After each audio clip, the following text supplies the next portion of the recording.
அவன் திடகாத்தமா இருக்கிறான், அவன் உறுதியா இருக்கான், அவன் நிலைப்பாட்டுல உறுதியா இருக்கான். அவனை யாரு மாத்த முடியும்?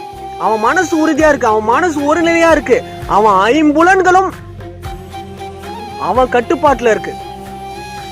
அப்ப நீங்க பயிற்சி பண்ணணும். எதனா ஒரு குருமார்கிட்ட போயிட்டு நீங்க தீட்சை வாங்கணும், உபதேசம் வாங்கணும்.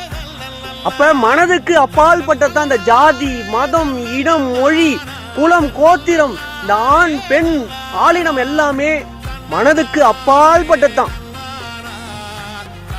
அப்ப மனசை திடப்படுத்தணும், மனசை உறுதிப்படுத்தணும், மனசை ஒருமுகப்படுத்தணும்.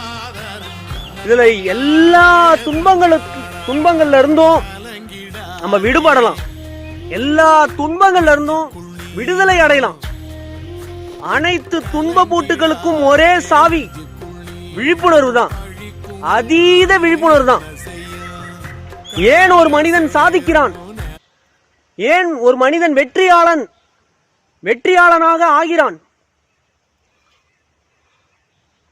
ஏன் ஒரு மனிதன் லட்சிய வெறி கொண்டு பாயிறான்?